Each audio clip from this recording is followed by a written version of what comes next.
Ahojte priatelia, dneska tu pre vás mám Porsche Cayenne 3 liter diesel, 176 kW. Je to 2011 ročník, myslím si, že toto autíčko nepotrebuje predstaviť. Je to Porsche, je to strašne krásny kúsok.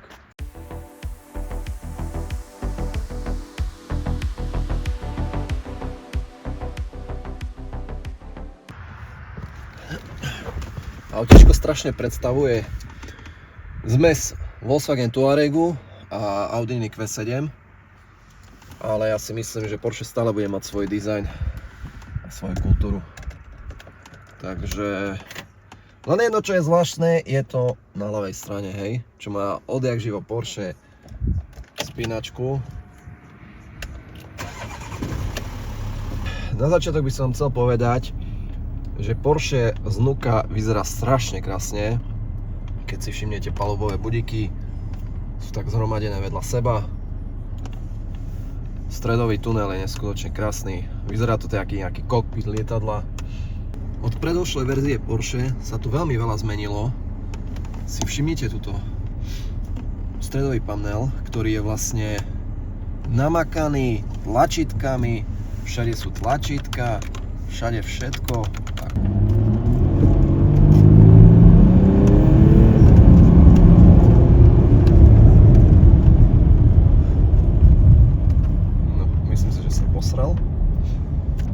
Môžeme na tom nejaké 4x4 asi nahodiť.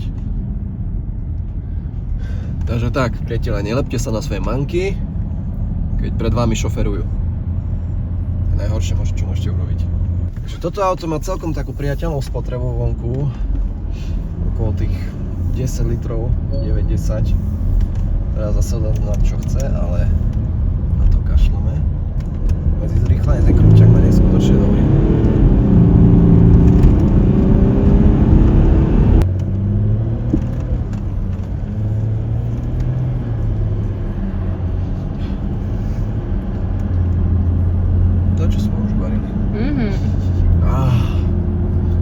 Cítite čo, priatelia? Smrdí tu dačo. Auto na to, že to má športovú minulosť, ide veľmi slušne. Auto pekne drží na ceste. Není veľmi vyplávané, jak niektoré dnešné SUVčka. Tak si myslím, že není o čom na diaľniciach, sa to tiež správa veľmi dobre, takže klobúk dole. Ako predošla generácia Porsche Cayenne urobili veľký pokrok. Mali na tom to, že to žere veľa, ale to žralo aj predtým. To je 8-stupňový prevod, ty môj dobre. Hlavnoko to teraz neviem povedať, sa radiť, aké je. Lepšie jak balka.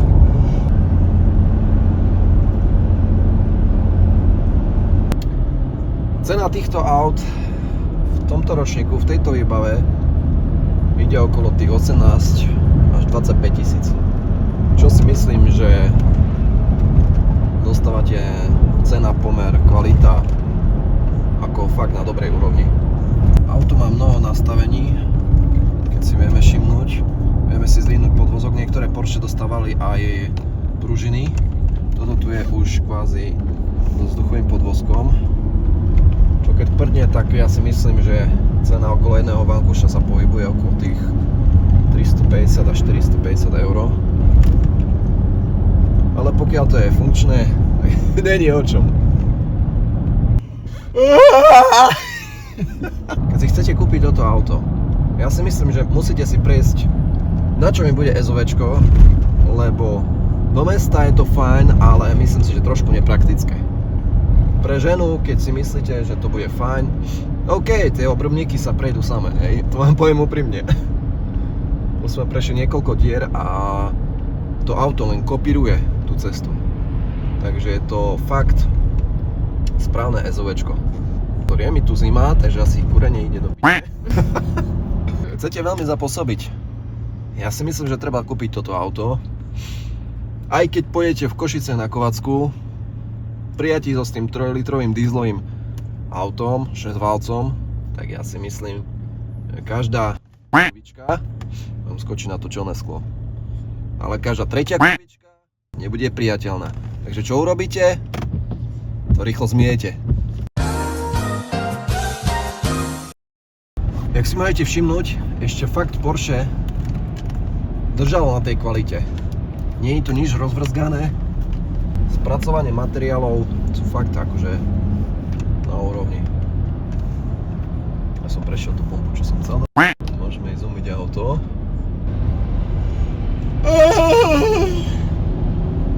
Kurva. Slušné, solidné jazdeničko. Ja si myslím, že toto auto má svoje čaro kvôli tomu už, že to má značku Porsche. Neviem si to predstaviť, keby som vpredu na kapote mal Samyang, tak ja by sa to správalo, ale pritom toto auto vyžaduje taký rešpekt, si myslím. Tá biela farba je strašne vo takomto počasí na hovno, lebo vidíte každú špinu, všetko proste na tom aute. Čo sa mne strašne páči na budíkoch, že vlastne vám tu dáva aj rovno také GPS-ko, čo si môžete nastaviť. A je to také proste nerušivý moment v tomto.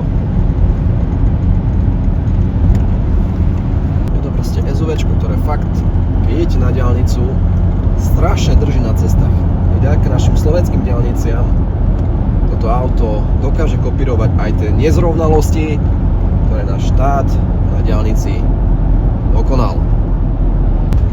Zvuk motoru, ja si myslím, od toho dieselaku, čo aj má Audina, je všetko v rovnakom režime a tým pádom nemôžete očakávať nejaké extra zvuky, lebo to zase nie je nejako otvárané. Ale myslím si, že je celkom v pohľade aj na ušiach, aj na duši. Je tu veľa verzia GTS-ko, tak myslím si, že ten zvuk by sme počuli veľmi.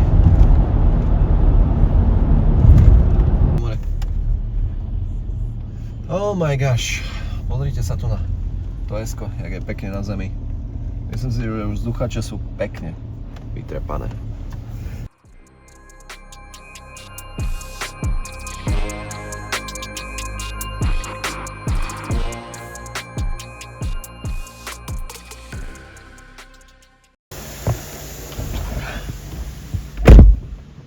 A jak stále, vybereme kľúčik, stačíme si ho, áno, doľava. Ďaleko to vidíš. Taká hra existuje, že žlté auto. Au! Normálna. Zraz jak budem honiť do piči. Neodjebeš praváčku. Však no a ľavačku stále máš. Á, to zľavo, jaké vycúziči. Aha.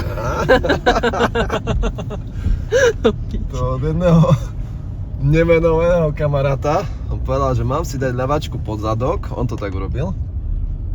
A jak ti strpne, a on si vyhoní zľavo. Takže úplne jak keby cudzí človek ti to robil. Takže keby ste chceli kúpiť takéto Porsche, neváhajte. Ja si myslím, že ich dosť predávajú. Ale predávajú aj také rozejgané šroty, čo si myslím, že to sa vám za tých 15 000 alebo za tých 14 000 neoplatí. Tam budete minimálne ďalšiu štyrku musieť obchať a to asi každý z nás nechce. Keď si zoberieme motor, tiež môže zobrať nejaké vstreky. Prevodovka môže byť už nejaká. A hlavne tie mechy. Taká svätá trojica, čo môže fakt pri zlom servisovaní utrpieť to auto. A keď si zoberieme, že tieto auta na servis sú dosť haklivé, tak netreba na tom šetriť.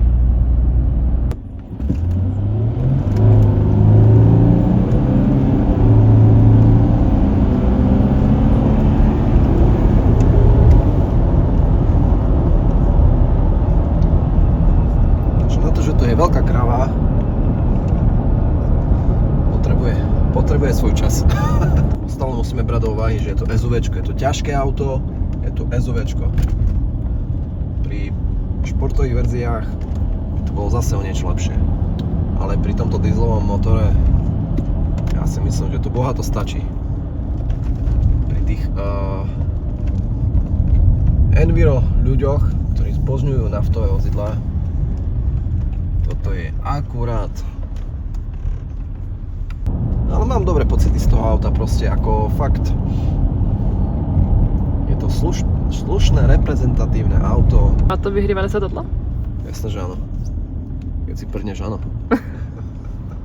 Toto autičko je na predaj. Cena tu sa pohybuje okolo tých 17 000 eur. Myslím si, že je fakt dobrá cena na toto auto. Lebo všeobecne to auto nebolo búrané nikdy. A po motorickej stránke ide fakt veľmi dobre. Na jazdených to má 316 000 km. Ale ako spokojným srdcom môžem povedať, že to auto zvládne 500 000 len takto.